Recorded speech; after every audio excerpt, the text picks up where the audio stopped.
رسول اللہ صلی اللہ علیہ وسلم کے اتباع کی کوئی اہمیت ان کے دلوں میں نہ رہی، بس چند رسوم رہ گئے کہ اس شکل کے بن جاؤ تمہیں یہ نام دے دیا جائے گا۔ تو اس کے بارے میں تفصیلات میں نے رکھی۔ دوسرا، جو سب سے بڑا عرب دنیا میں اور غیر عرب دنیا میں دو تحریکیں تھی جو چھائی اور آج بھی چھائی ہوئی ہیں۔ ایک تحریک جماعت اسلامی ہے۔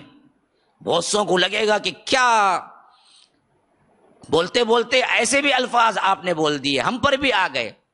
میں نے سب سے پہلے اسی وجہ سے تمہید باندھی، غلطی کو ہم غلطی ہی کہیں گے، خواہ وہ کتنے کارنامے انجام کیوں نہ دے دیں۔ غلطی کارناموں کی وجہ سے صحیح نہیں ہو سکتی، اور صحیح کو ہم صحیح ہی کہیں گے، خواہ اس کے اندر کتنی غلطیاں کیوں نہ آ جائے۔ بعض اصلاحات ہوئی جماعت اسلامی سے، لیکن یہاں بھی وہی مسئلہ تھا کہ عقیدے میں کھوٹ ہوئی اور اقلیت پرستی کو سب سے زیادہ اہمیت دی گئی۔ عالم اسلام کے ایشیائی ممالک میں، یعنی غیر عرب میں، تحریک اسلامی جماعت اسلامی پھیلی اور عربوں کے اندر اخوان المسلمین پھیلی۔ یہ دونوں کا زمانہ قریب قریب وہی زمانہ ہے، دونوں کی تاسیس بھی قریب قریب وہی زمانہ ہے، اور دونوں نے جو بانیین تحریک ہیں وہ بھی قریب قریب ایک دوسرے سے بڑے متاثر ہیں۔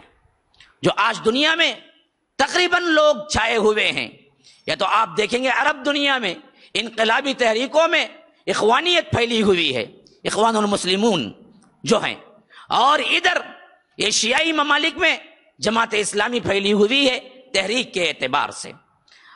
اب ان کے بارے میں چند تاریخی حقائق آپ کے سامنے رکھوں، پھر اس کے بعد ہم اس پہ کیوں گفتگو کیے اور فتنوں کے اندر کیوں اس کو شمار کیا۔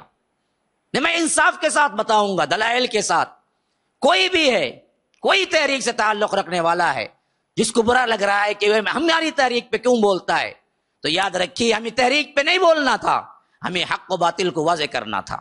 حق حق ہے، باطل باطل ہے، خواہ وہ کتنے ہی طور پر آپ چھپا لو، ہم کو بولنا ہی ہے۔ سب سے پہلی چیز جماعت اسلامی مولانا مودودی رحمہ اللہ نے قائم کی، اور مولانا مودودی پیدائش کے اعتبار سے ہندوستان کے حیدرآباد کے ہیں، جبکہ غیر منقسم ہندوستان تھا۔ ہندوستان، پاکستان، بنگلہ دیش، افغانستان کا کچھ حصہ اور سری لنکا کو سے سب مل کے جو الہند تھا، اس وقت کے زمانے کی بات ہے کہ وہ آج کے حیدرآباد جو ہے، اس حیدرآباد کے ایک گاؤں میں پیدا ہوئے، اور سن پیدائش 1903 ہے۔ 1903 میں یہ شخصیت پیدا ہوتی ہے، اور یہ وہ زمانہ ہے جب پورا کنٹرول انگریزوں کے ہاتھ میں تھا، اور یہ مصلح بن کے اٹھے۔ انہوں نے اپنے آپ سے مطالعہ کیا، اپنی زندگی اپنی آپ بیتی کے اندر خود لکھتے ہیں۔ نعیم صدیقی نے ان پر ایک کتاب لکھی ہے جن کا نام ہے المودودی۔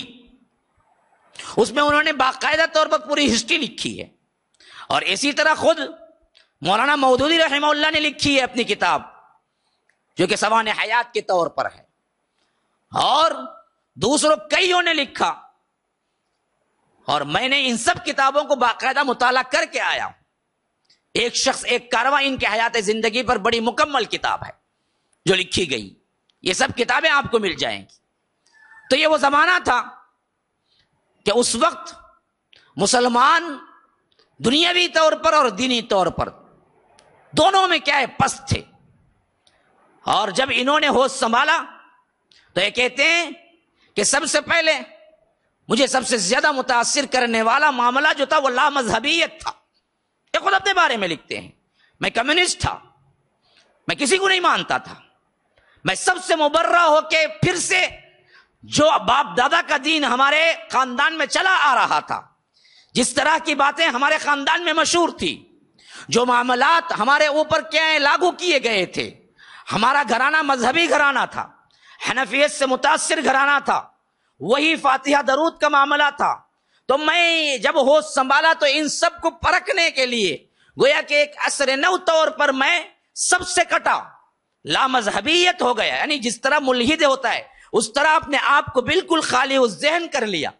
پھر میں نے قرآن کا مطالعہ کیا، پھر احادیث کا مطالعہ کیا، پھر اسلام کا مطالعہ کیا، ایسے جیسا کہ ایک ریسرچ اسکالر کیا ہے مطالعہ کرتا ہے۔ پھر میں نے جو سمجھا اسلام کو، پھر نئے سرے سے میں مسلمان ہوا گویا کہ۔ پھر اس کے لیے میں نے کمر ہمت باندھی کہ میں اس دعوت کو آگے لے جاؤں گا۔